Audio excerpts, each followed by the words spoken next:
warahmatullahi wabarakatuh. Jumpa lagi di channelnya aku, Yulia Ramadan. Teman-teman, di video kali ini aku tuh mau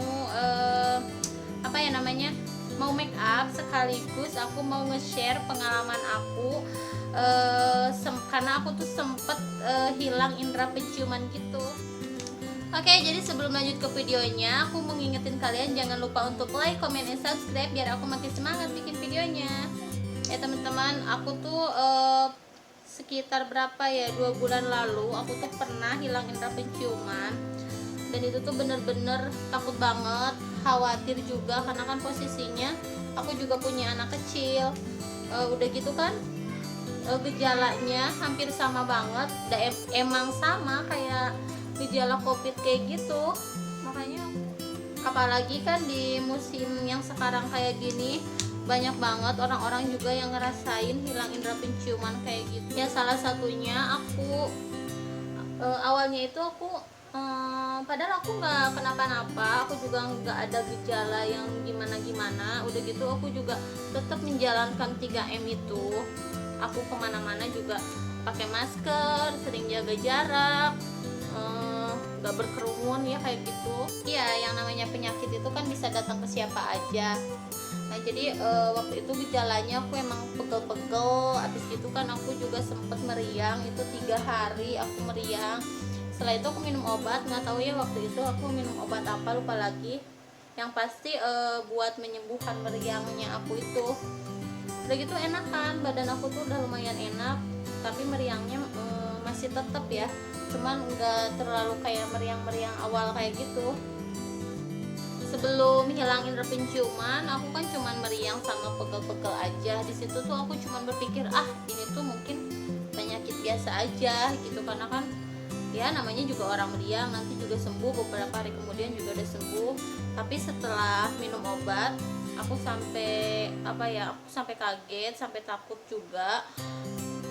Indera penciuman aku tuh bener-bener hilang. Aku tuh nggak bisa mencium apa-apa, nggak bisa mencium aroma yang pokoknya bau menyengat sekalipun, itu tuh nggak bisa.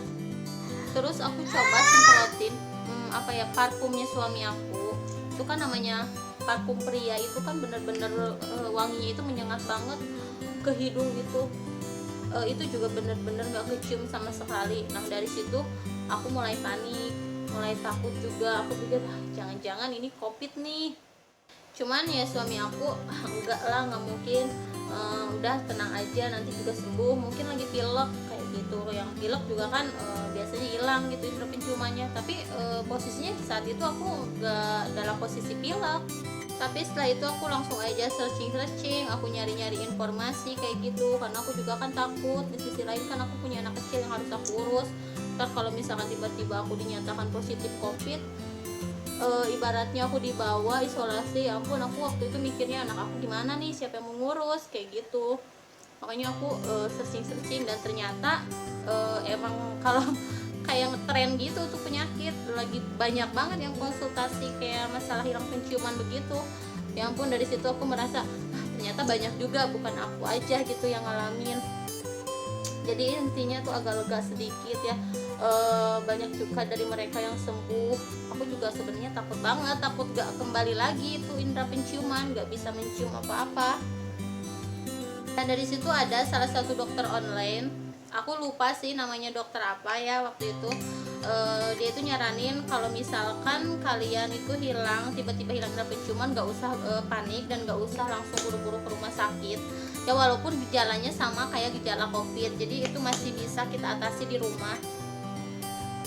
Jadi dari situ aku tiap pagi, bahkan bukan tiap pagi aja, tiap hari, tiap menit aku terapi hidung. Itu sering banget aku cium-ciumin itu minyak kayu putih. Nah aku tuh dari situ lumayan lah, sedikit-sedikit. Cuman kalau misalkan minyak kayu putih masih ada masih kecium lah bau-baunya gitu, dibanding kayak parfum atau yang lainnya gitu. Alhamdulillah masih. Tapi makin kesini tuh indera pencium aku tuh bener-bener hilangnya itu sampai minyak kayu putih aja udah nggak tercium. Tapi aku dari situ tetap aja aku masih saranin dokter itu tetap mencium aroma kayu putih atau enggak rason ya apa kayaknya kayak gitu deh. Tapi kalau misalkan untuk parfum itu tuh dilarang, katanya kan itu bener-bener menyengat, kalau misalkan terus menerus itu bisa merusak penciuman kita juga nanti kalau misalkan udah sembuh, jadi nggak bagus juga. Waktu itu aku juga nggak langsung periksa atau cek, tapi aku sudah memponis sendiri kalau misalkan aku tuh kena COVID. Nah dari situ aku inisiatif buat isolasi mandiri. Jadi aku tuh walaupun di rumah aku tetap pakai masker, aku juga jaga jarak sama anak dan suami aku. Udah gitu apa ya, kayak tempat makan, tempat minum, pokoknya semuanya aku terpisah, nggak mau campur-campur sama mereka karena aku juga takut nularin juga ke mereka, walaupun aku belum tahu dan belum jelas kalau aku tuh emang kena COVID apa enggak. Tapi di situ ya aku menjaga-jaga aja, takutnya kena COVID. Dan setelah 3 hari aku hilang indera penciuman, kemudian aku juga hilang indera perasa. Nah dari situ juga aku ini bener nih COVID nih kayak gini, kayak gitu ya. Ya bener-bener takut sih teman-teman, namanya hilang indera pencium, indera perasa juga hilang, ya siapa sih yang nggak takut, apalagi posisi saya punya anak kecil. Nah dari situ aku tuh ini bener-bener nih harus sembuh. Gimana caranya nih harus sembuh? Yang pertama tuh kita harus tetap jaga makanan kita. Jadi jangan sampai kita tuh nggak makan karena kepikiran penyakit.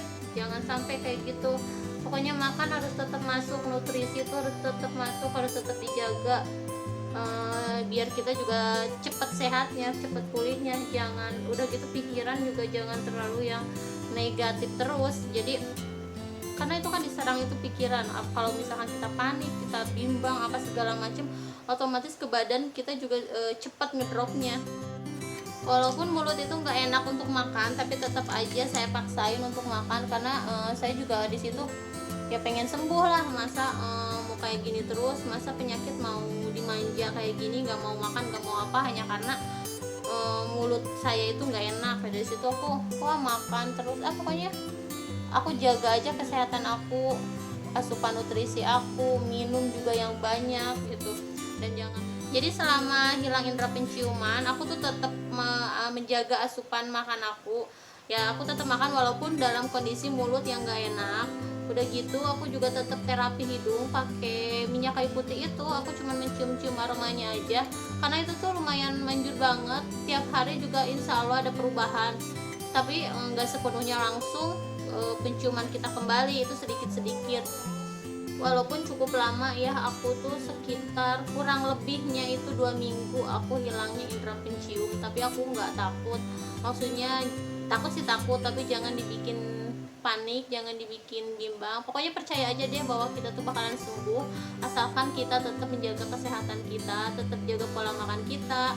Kita juga tetap menjalankan 3M, karena di musim pandemi kayak gini kan bener-bener semuanya itu disangkut-sangkutkan sama COVID ya, karena emang nggak bisa dipungkiri virus itu ada. Nah buat kalian semua yang lagi ngalamin hilang indera penciuman itu nggak usah takut, nggak usah khawatir juga.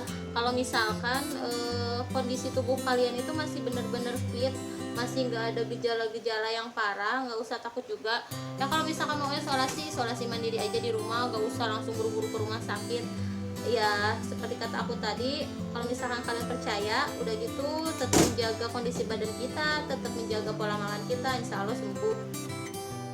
Jadi gejala anosmia atau hilangnya indera penciuman itu nggak harus kena COVID aja ya teman-teman. Itu juga bisa karena ada infeksi di saluran hidung kita. Jadi kalian juga nggak usah takut kalau misalkan nggak dibarengi sama gejala-gejala yang lainnya. Aku juga sih kemarin gejalanya sih kayak, kalau aku sih kayak gejala COVID gitu, karena pegel-pegel juga, meriang juga, terus apa ya, bahkan yang paling parah itu sampai hilang indera perasa. Itu benar-benar, pokoknya aku juga takut banget itu. Oh ya teman-teman, itu aja cerita aku kali ini.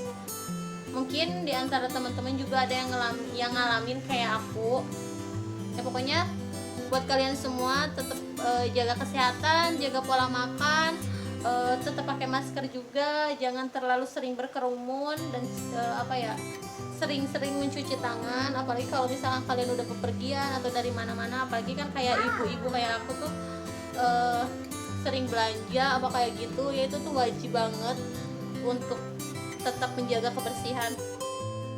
Oke teman-teman, segitu aja video dari aku kali ini. Semoga videonya bermanfaat. Dan bagi kalian semua yang baru bergabung di channel aku, jangan lupa untuk klik tombol subscribe-nya dan juga nyalakan notifikasinya biar kalian semua gak ketinggalan video-video terbaru dari aku. Terima kasih. Assalamualaikum warahmatullahi wabarakatuh.